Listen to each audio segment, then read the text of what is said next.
Good morning. Uh, I wanted to post another video about what's going on in my life. My sleep patterns have been changing.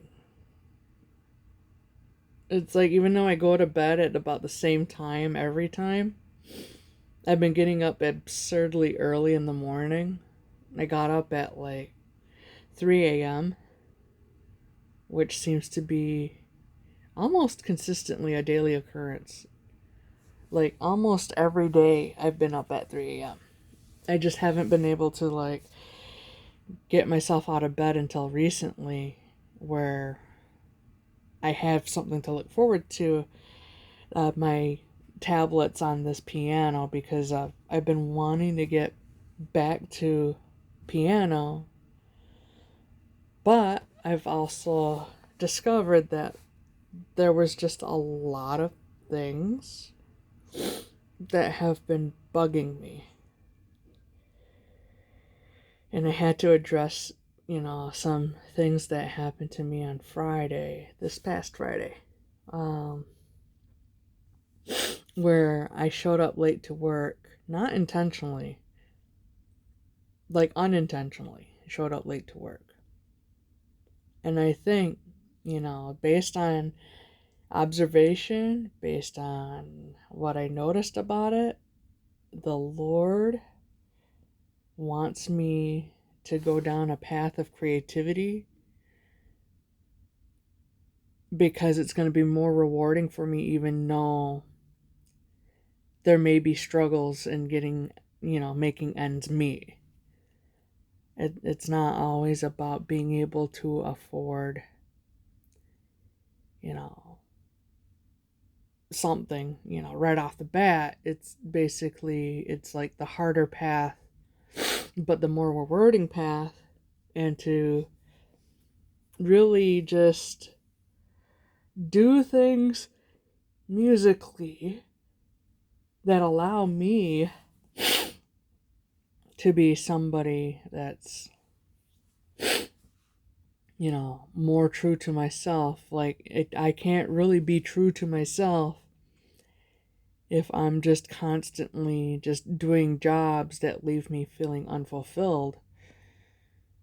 And I'm going to talk to the manager or the supervisor, the whoever she is, uh, about what's going on, because chances are, I'm going to be out of a job. And I thought, I did make a sale just this Friday, which is the same day that things started falling apart at this new job that I was doing orientation for. I sold a mini, so I thought, all right, I boxed it up. It's sitting on the table back there, and all I have to do is deliver it. And that's the start of the thing, It's to get the ball rolling. And I thought to myself, there's other ways to make money that, is easier. I just have to figure out how to balance everything, because I tend to be all one or nothing, which doesn't help. If I'm overly dedicated to wanting to learn piano, then nothing else is getting done. If I'm overly dedicated to wanting to, relearn music composition, then nothing else is getting done. I have to balance everything out. But I want to speak about what I've realized, and I do have my phone right here, so I did send a bunch of messages to my friend Alora, and she lets me do that because it helps me to get things out of my head, and kind of like just to a friend who can see my progress, who can see what I'm thinking about. A lot of it's just from past lives. So I did an exercise that the Lord showed me, and it was to just look at a reflection of myself. So my reflection of myself, Ludwig, however you say his name, Ludwig van Beethoven, which is somebody that I was in another life, and it explains a lot in terms of my behavior in this life, because I noticed that it seemed like I had like a split in my personality where I'm just sweet as a bean or I'm a jerk. And I had to figure out why that is. I sent a lot of text messages to her. So what I what I know from on the surface, people thought Beethoven was just this very mean, bitter, self-isolating and abusive person, and a person that judges would be like, well, that just means that they're evil and they don't care about other people but themselves. And it's like, but the Lord has a teaching moment here. So actually, the Lord has a teaching moment for people. Because that kind of thinking creates division. The way people are taught to think about one another and themselves creates division.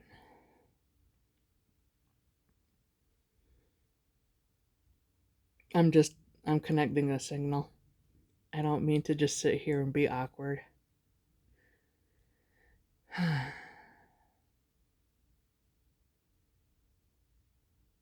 There he is. It takes time. It takes time because I have to be ready to receive,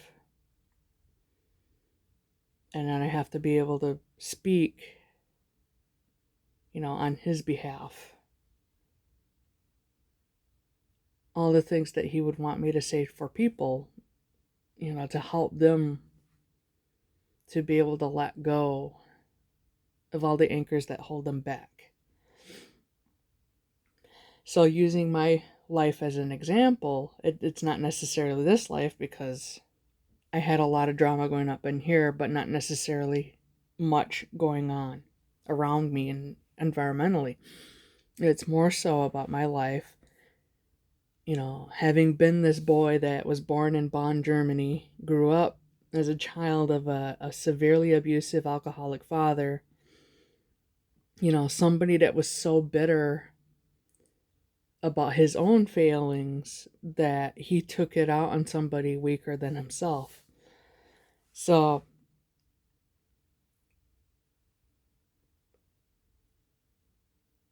the message here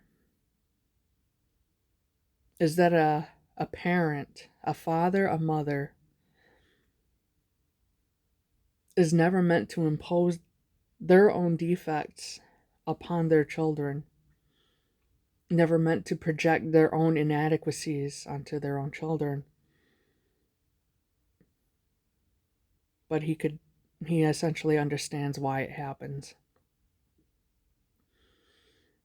Because when we grow up, and if we have all these things that are left unfulfilled, that stinking heater in the background, if everything is unfulfilled, it leaves room for negativity.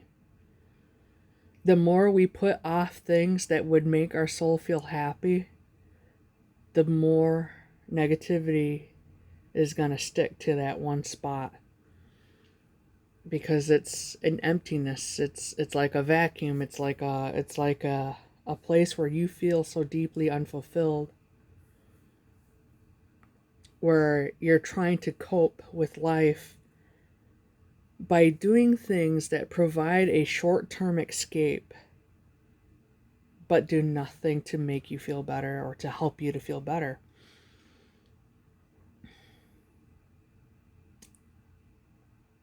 And what he wants people to know is that it isn't as difficult as they think to make changes. It's not as difficult as people are taught to believe.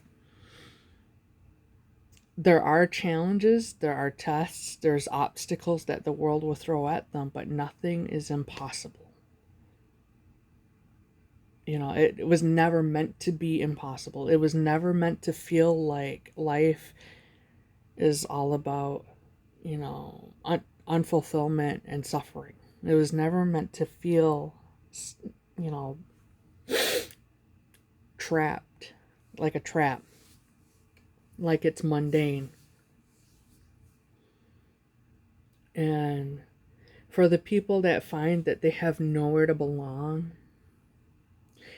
it's not a punishment. It's not a form of punishment. It's not to make people feel bad for not fitting in. And he said there's a purpose for that. There is a purpose of being somebody that stands out and is rejected by the world. There's a reason for it. And if you're rejected by the world, you're not supposed to chase after it and try to fit into it. And he says, my beloved Toby has learned that firsthand. It makes me laugh. and it's true. I learned it first half, and he's starting to let me take over again. Yeah, it's true. It's like I learned firsthand that trying hard to desperately fit into a world that rejects you only brings more pain. And there's a reason why people get angry at me when I speak the truth. And it's because truth hurts.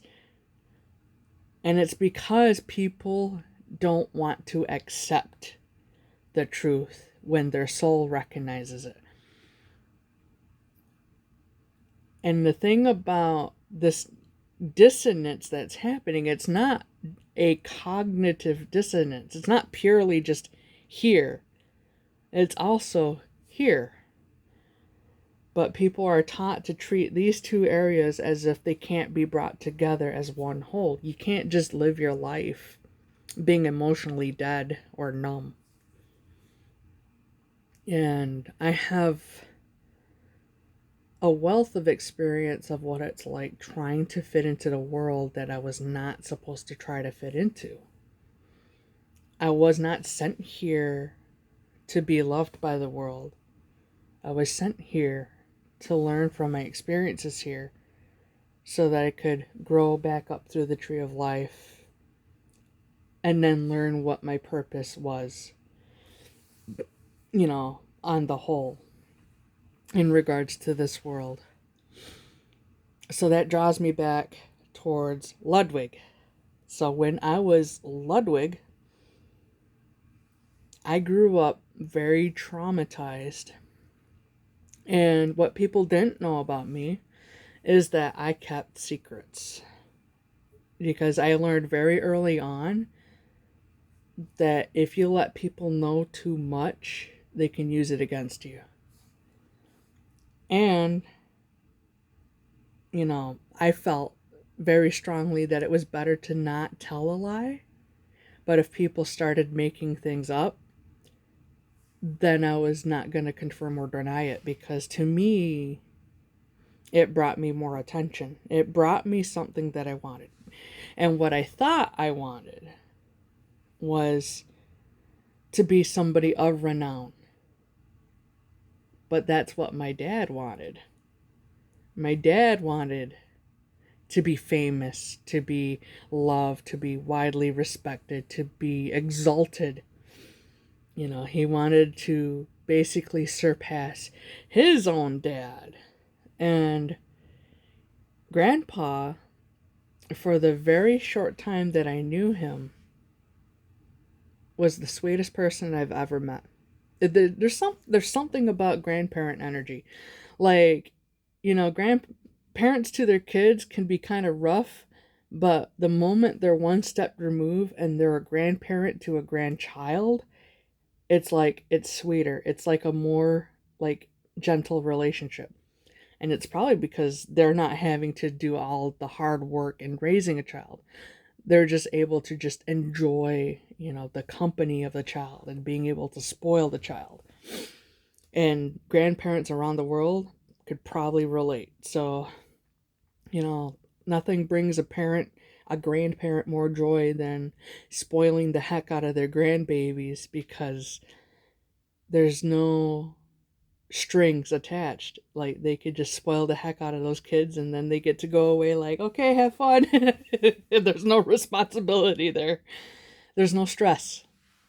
But there are grandparents that have to be parents to their kids, grandkids. And that could be a challenge in itself, because when you're an aging adult, life just gets harder, because your brain kind of just does not work the way it used to when you were younger. And I know, as Ludwig, I grew up really greatly respecting my grandfather, but not having had much chance to really know him. And even though I only knew him for such a short time, he was somebody that immediately left an impression on my soul. It was very easy for him to just connect with me on a soul level. And I found that remarkable, that if he was the same person that was there in another life, I find it very remarkable that he always had this dedicated loyalty, and that he was always just very incredibly loving towards me. Because I think it's the same person that was here in this life and passed when I was very young as well. Due to different reasons, though. So in that past life, he died of a stroke, I think, is what they were saying. And apparently I wanted to grow up and die by a stroke as well. Because I really wanted to be like, you know, honorable and respectable like him. And then I wanted to die the same way to make me more like him, to show how much I loved him. But, I had a grandparent that passed when I was very young, and he had a tragic accident that was on the roadway. And what I was told was he was about to apologize to his wife, to my grandmother, for the way he was behaving. And but on the way home, as he was carrying this little ring, he kind of, I don't know, I think if I remember correctly, he fell asleep, and kind of just because he was just so out of it. And like, and then somebody basically ran him over, because nobody's expecting to see some guy that's inebriated and just in the middle of the road. Like, nobody expects to see that. So a vehicle struck him, and then on top of that stole what he had on his person. And it's like, I didn't get much of a chance to know him, but I recognized that my grandfather is very similar to my other grandfather, and I think it's the same person. Grandpa Ludwig. Grandpa said, I think it's the same man. It's like, had a very deep voice, basically was very respected, beloved, was basically, people knew him, liked him, and life wasn't perfect. There were issues in the home, but he really, had a warm and caring heart. And I remember, just that connection. It's like, even though I didn't remember all the details of what went on, it's like I remember that soul to soul connection. And that's what we need, is we need that connection. But I know that the world can get so hard and be so devastating, where you grow up, say you grow up in an abusive household, and where your parents are just arguing, and you get beaten, or you see your mom get beaten, or your brothers or sisters getting beaten. And it's like, I have experience with that, because at growing up as a piano prodigy in Bonn, Germany, under the authority of my own dad, I grew up afraid, but I was so afraid that I would not speak about what I was afraid of to other people because my other fear was, that I would somehow be outcasted and abandoned, thrown aside. Like somehow weakness would make me unfit, as a person, as a musician. I couldn't have weakness, so I overcompensated. And I was very, there were times where I was very obstinate towards authority figures, and that was because of my dad. And I remember details here and there about what he would do to me.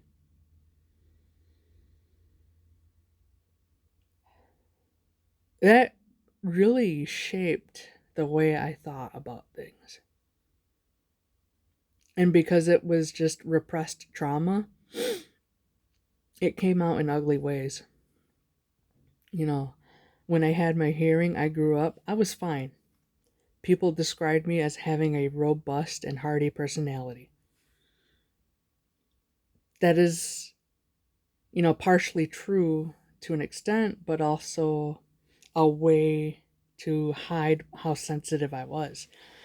Because I recognized that in this life, I grew up feeling overly sensitive, and when I went to school, particularly, middle school through high school, I felt like I couldn't be me because I wasn't fitting in right with all the other kids who were not all that sensitive towards each other. They tended to be combative at times.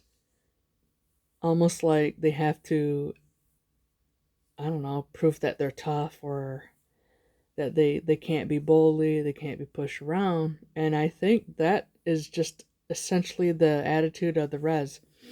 If you grew up on a reservation, you you grew up feeling that you need a level of toughness in order to keep from being a target for an abuser. But that kind of just sacrifices sensitivity. So when you throw sensitivity to the wayside, you start becoming cold, you start becoming mean, bitter, controlling, abusive, apathetic, greedy. You you find it easier to be immoral, to lie, to cheat, to steal, and it's because it's like you're killing parts of yourself off. And I felt broken in pieces, broken in many ways. It was very traumatizing. So, talking about the therapy that I had with playing music at the piano,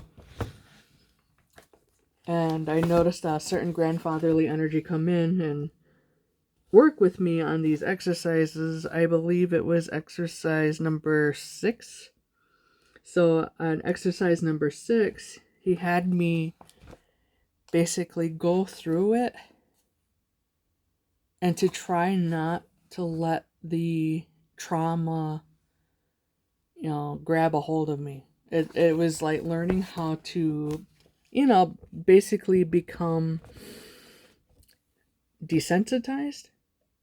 I think of it as an allergy. If your body overreacts to a certain protein, it's like learning how to disarm your immune system so that you stop reacting in a negative way to a protein. So it's kind of like that. So desensitization, not, oh, I'm gonna be numb and detached. It's like, no, it's it's a way to get you to stop being allergic to an experience or a protein. So think of your trauma as proteins. Let's go. So basically, he had me play exercises 5 and 6, and to allow myself to feel the feelings that would come up, and then to just try to just observe. And the things that came up when I made a mistake, the first thing I thought about was being hit. I just observed, and at the moment I flubbed up my fingering, and I just like, I felt myself tense up, and I felt myself like, oh no, because that was what happened when I was a child in that life. Like, as little Louise standing at the clavichord, trying so very hard to not make any mistakes, any little mistake. I remember that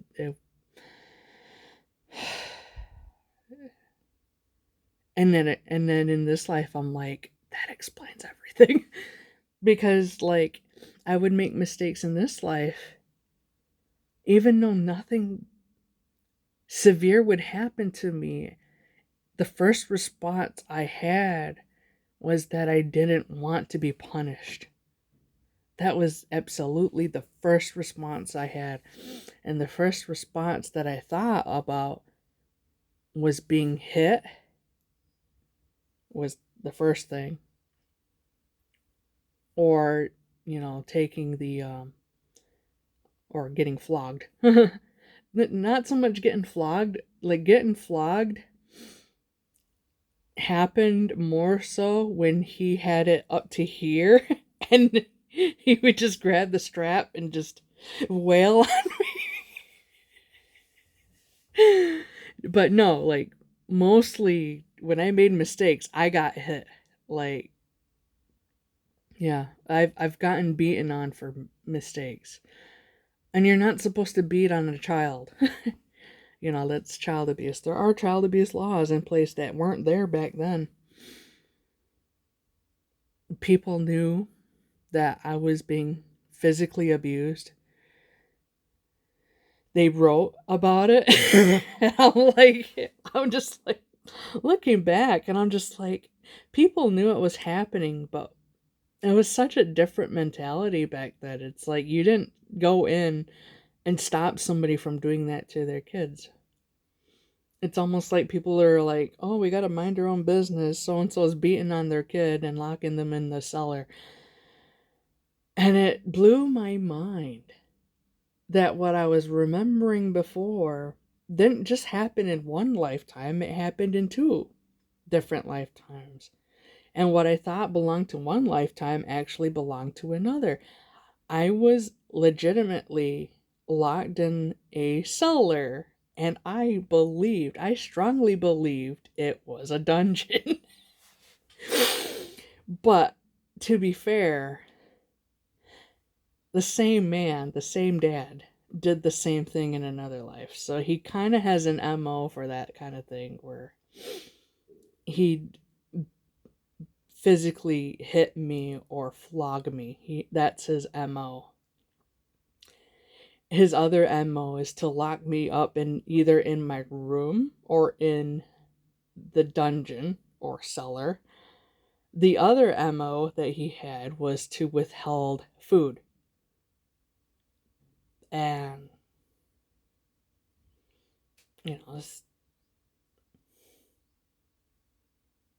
it's like that man had issues.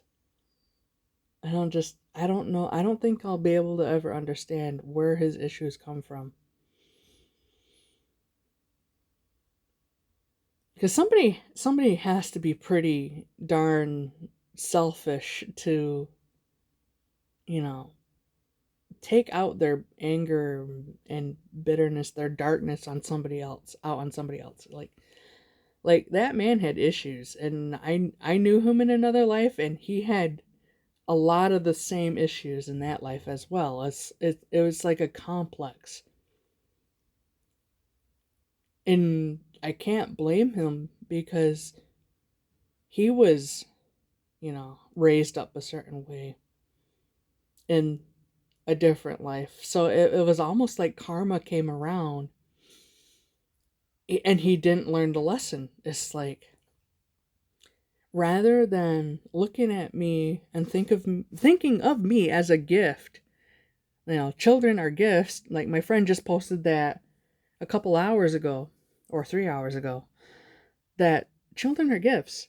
He didn't look at me and thought, man, this child is such a gift. No, he looked at me and the problems of the past came back up. It's like he looked at me and the hatred bubbled up from the deep.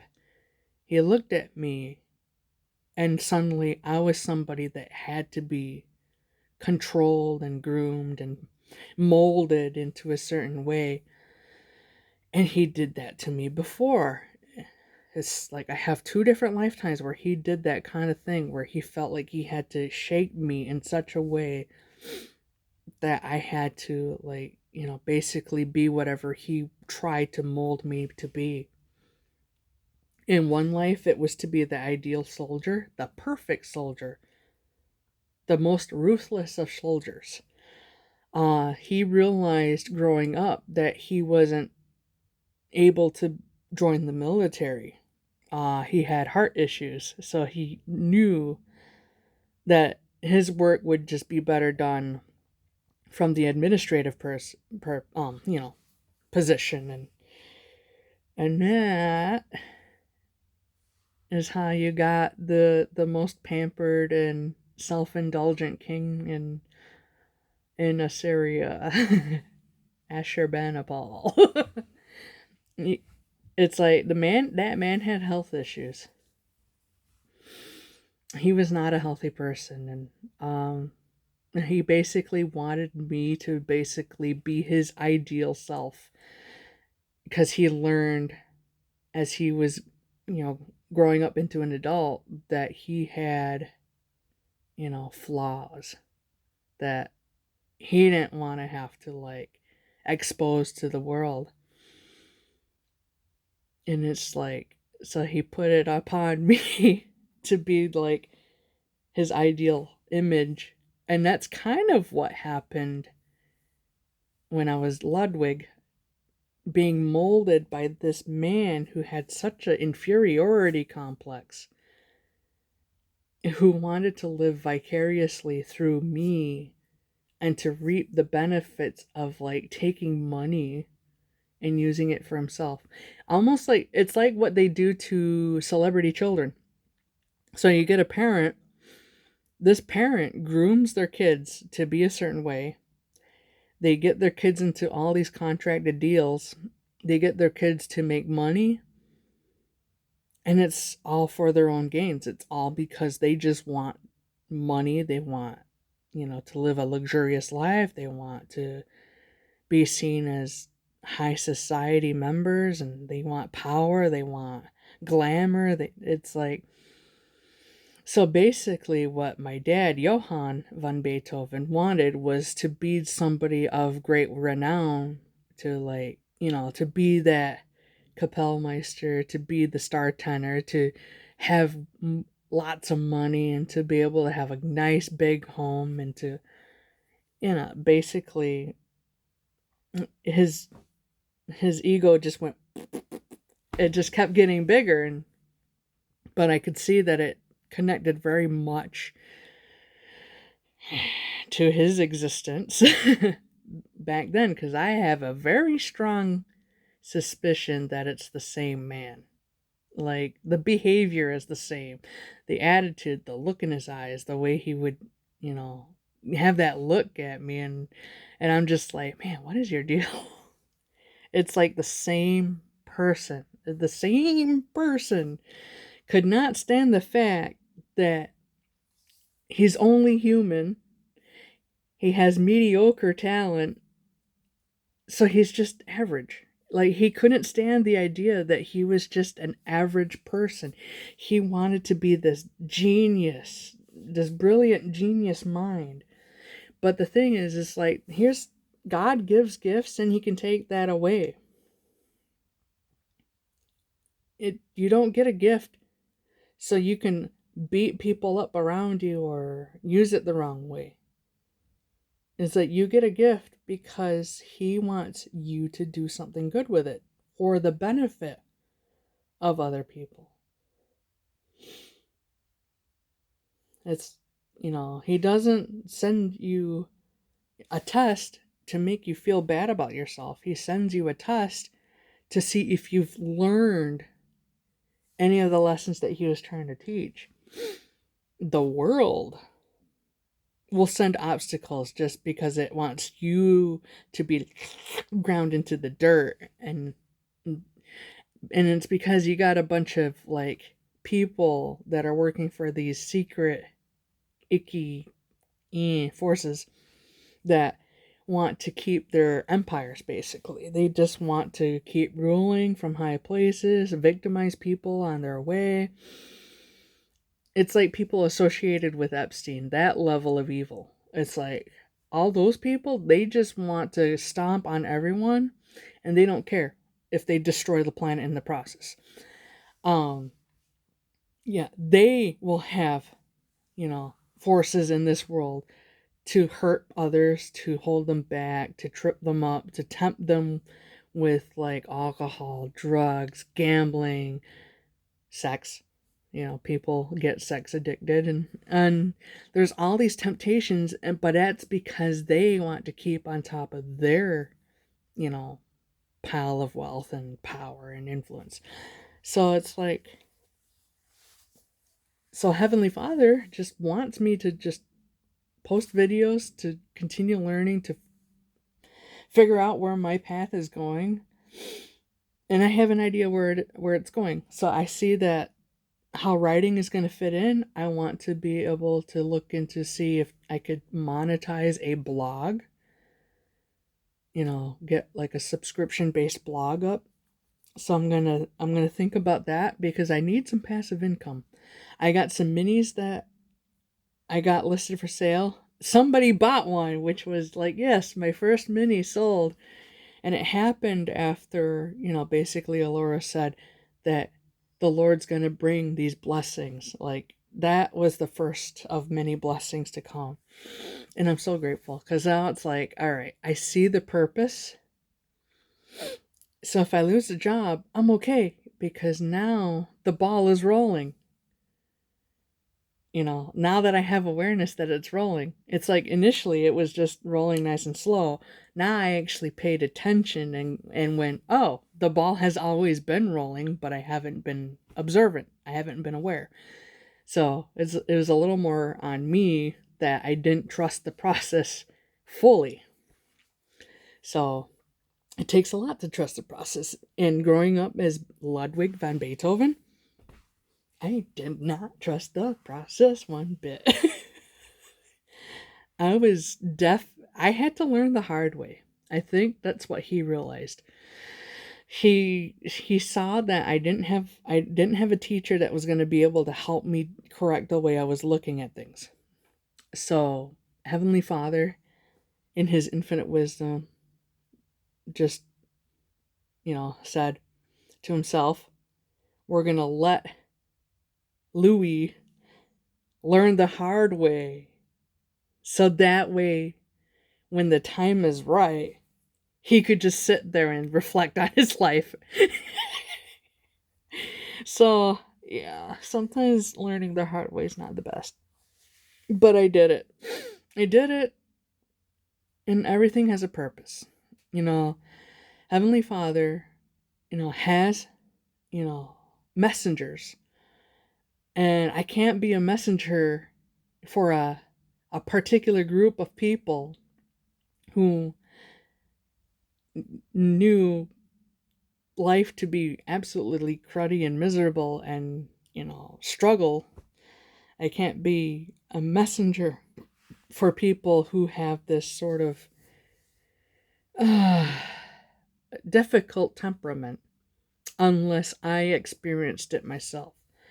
So for anybody that could relate to Ludwig or to me or to any incarnation that I have, it's like I've been through crap, and I've been super obstinate, defiant, rebellious, mean, aggressive, greedy. I've done all these different things because I was trying to survive, and I didn't have the ability to surrender to the higher power.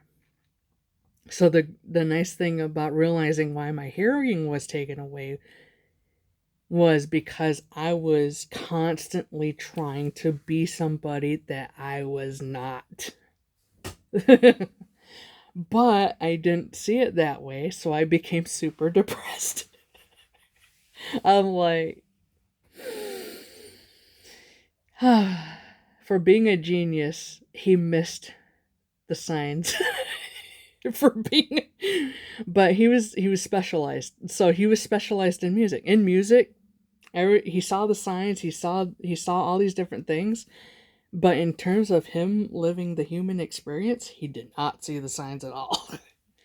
That man was hopelessly like trapped in the cycles of like mistakes. Whereas me, now I have like a genius intellect, but it's not music. It's other things. It's in being able to see the signs that are around us, within us and around, because everything is a projection and a reflection all at the same time, as my friend Alora said. The reason why I'm here is because, one, my genius is being put to a different use. It's not purely for music, it is so that I am here as somebody that could relate to people who just struggle with feeling like they're outcasts or like the black sheep, or who are persecuted for being different, for who are the people that are accused of like being delusional. And I've been through a lot of crud that when I find truth and I speak on it, the people that respond angrily show that lets me know that they're struggling to accept truth within themselves. If you're responding in anger because of wise things that somebody else is saying, that's a sign that you are rejecting truth within yourself, that wisdom that's within yourself. And if you're rejecting that, you're essentially rejecting light, because light is truth, love is light, and the light belongs to the Creator, to God, to the universe, to the higher power. So essentially, you're basically rejecting him because you're refusing to look at the truth within you. And a lot of people don't want to look at the truth within themselves. They want to think, oh, if I, alter how I look, then I'm going to feel better. And it's like, why are you trying to change yourself so you could be accepted by this world? That brings me back to that point. There's a reason why God does not want you to be loved by this world, and it's because this world is very evil. But there are people out there that would rather be evil. Now, they want to eat the rich, they want to behead people like they did to Marie Antoinette. And I'll tell you, Marie Antoinette was not a mean person. She was a little self-absorbed. She was a little self-indulgent. She didn't use the money responsibly. She, you know, did things that left, people in France struggling. But she was not a bad person. Like, I was a lady in waiting, and I was Beethoven. I was two different people. Listen, I'm gonna quote Tariko. Listen, I lived two different lifetimes because I was traumatized enough to have split myself apart. But I am genius enough to know I can get more information by having more incarnations to basically, bring everything together. And it was to help keep negativity from building up too much. It's like, because Beethoven was struggling. That boy was struggling. I was not in a good place. And I recognize those behaviors. I want to write an autobiography on that life. But I'll need help to do it because I don't know how to do proper citations. I don't know all the resources. It would be cool if somebody can get in contact with me and say, hey, fam, I got the sweet hookups. I know so and so and so and so, and they have all these archives, or they have all these letters, they have all this work, because the research and documentaries have already been done. I just want to write things from my own perspective, and I should be allowed to do that. I shouldn't have to just sit around and be like, man, I wish somebody could just, look at things from my side of the story. And it's like, no, it's like, even if I don't get help from these people, I'm going to write about my side of the story because people have to know what was going on in here. And I'm awakened enough to know what was going on in here. And to know that the way I wrote my letters was not purely me. It had hints of me. You could feel that I was there. But Helena von Breuning had a part in influencing how I would write. And if I wrote letters, it was part of the decorum to write it a certain way. Like, she wanted me to be more polite. She wanted me to be less abrasive. She wanted me to be a bit more, cordial, amicable. And at times she knew that I was just obstinate and wanting to do things my way. But as a mother figure, she very much impressed upon me that if you're going to write somebody a letter, write them something that they can read and not feel like they're being treated like a punching bag. Even though I very much wanted to just say straightforward how I felt.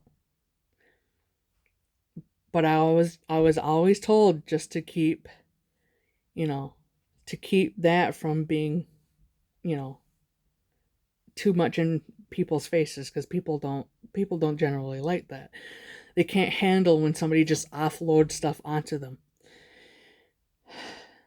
So a lot of the writings that you do see from me are not as raw as they could be, because it wasn't as honest, it wasn't as straightforward, it wasn't as like raw, it wasn't from the true depths of my soul. It was just a little few layers in, and as a person I can get in pretty deep. So much of myself was shut off in that life, and it created like a dramatic schism. It's almost like I couldn't wrap my head around that I was, in fact, a very emotional being. I saw a letter, and I have a pile of them. I had a letter from 1812. One of the letters, I forgot who I wrote it to. I looked in there, the English translation, and I was saying something like, women, it's their job to be emotional creatures, and it's a man's job to write music. And I'm just like laughing at myself because I didn't write music from overthinking it. Yeah, there were times I overthought it, but I wrote music from a very emotional place. So I'm like, clearly, I was a person that didn't know himself well enough. Like, if you want the lowdown on Beethoven and you want to know what the truth is behind the guy, bruh, hook me up. I need some resources, because if I got something in documentation, something written, I can decode it for you, and I can let you know, hey, this is who he was portraying himself to be. This is who he actually was. Cuz just imagine this. Visualize. The man that you thought was this very intimidating and headstrong person. It's like, yeah, okay, I get that. I get that, he seems really intimidating and hard to approach, but imagine this. That same person being in their bedroom late at night in a corner and just all up in their feels, feeling alone and isolated. It's like, that like the public image does not match what happened behind closed doors when nobody was intruding. Like when I had a time to myself, that's when the facade broke away.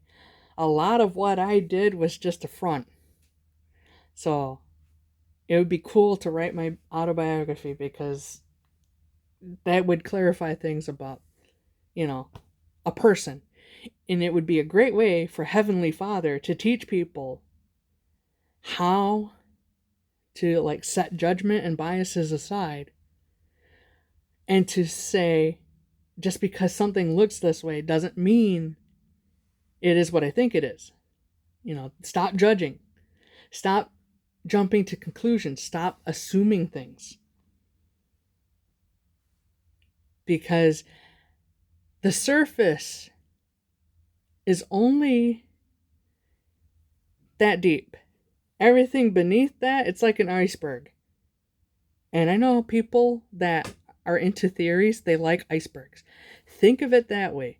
When you look at a person, that's an iceberg. You're only seeing this much of who they are. Everything else is beneath the surface.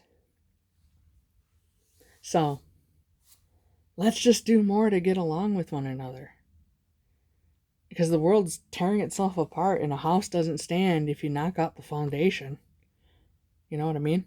So, what is it? 51 minutes and 31 seconds? Dang! It's a long video, bruh. I am definitely not going to spend all my time editing this. I don't like editing. I just want to get something down, get it done, have it raw, and just bam, and just have it, set on, my YouTube channel. And if somebody wants to sit there and watch it all the way through, well, if somebody does watch it all the way through, leave me some musical notes so that I know that somebody watched it all the way through to see who the real people are, as they say. Well, anyway, it's time to go. It's really early in the morning, and I got other things to do. So, bye.